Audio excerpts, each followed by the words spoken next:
Hello, I'm Debanjan Chakravarti, Head of English Interface Program of the British Council in India, and I'm in conversation with Professor Rama Mathew of Delhi University. Welcome, Rama, and thank you for giving us the time. Thank you. Thank you for asking me to be here. Rama, I was just wondering, what do you think is the value of a conference like this in improving the quality of teacher education in India?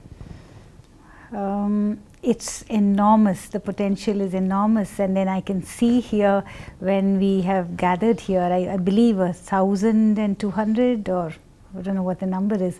What's going on? I can sense it. I think each one in their own way is making sense of it, and it seems to be very meaningful. I think it's a very important thing that's happened. It's sort of almost doubled in 1 year, and I hope it becomes an annual feature. Right. And so I think it'll what is important will be for teachers to look forward to an event where they they prepare for presenting or for meeting people or getting together to do some work for that. I think all of it will be very, very useful.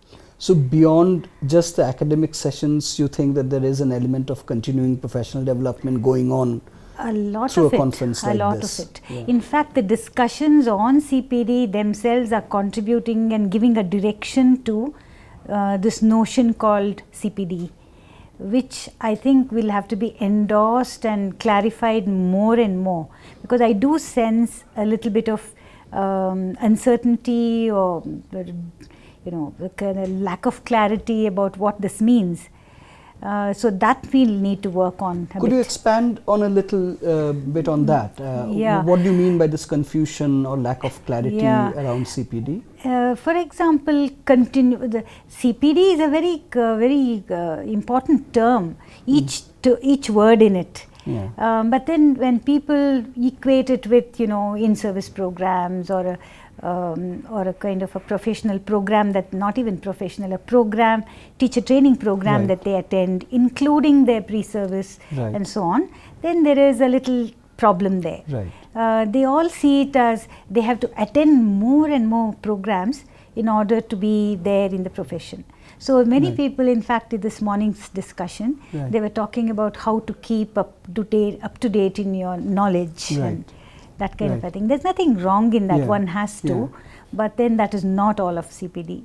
So I think we'll need to, I can see how we need to work on it quite in a sustained, concerted manner. You are a member of the British Council India's think tank on continuing right professional development. Yeah. Do you think that kind of initiatives make a difference or will make a difference in the future when it comes to CPD in India? I think so. I think I can see if there are at least 5 different groups, such groups in India working on CPD, I think the impact and the reach out will be much better. I can see even in our own group, which has expanded a little in the last 1 year, I think we are growing quite a bit. Right. So the conviction, the kind of passion that we show, and what we go and do after this, right, I think it's all pretty good. Right. Coming back to this particular conference, Rama, the theme of this conference is assessment and evaluation. How does that resonate with your own professional interests? Debanjan, assessment and evaluation is my sort of bread and butter. Right. So I'm an assessment. Tell us a little bit about it. Assessment student, actually. So it's very close to my heart. Actually, I like to believe that assessment drives everything else. Right. And especially in a context like India, where high stakes assessments, or even for professional courses, certificates that you get at the end, and the scores you get and so on, totally decide what's going to happen next, or how the course is going to be structured, or what teacher training program will be like, and so on.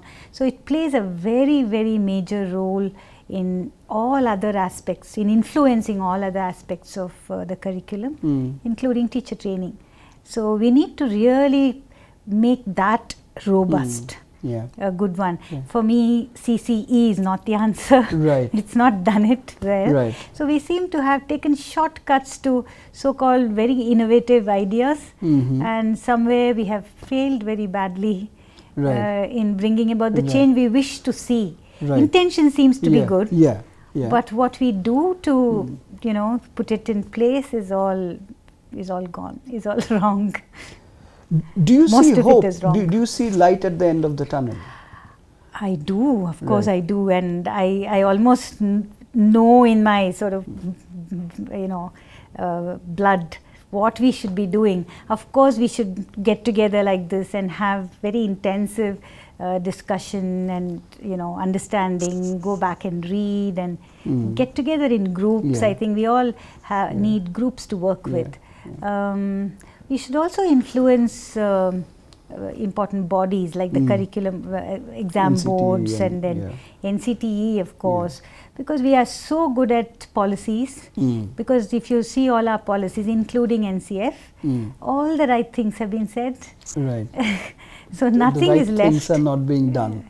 Very badly done actually. At the classroom level. So when we say CCE is good, CCE is actually, I wish we hadn't adopted that term.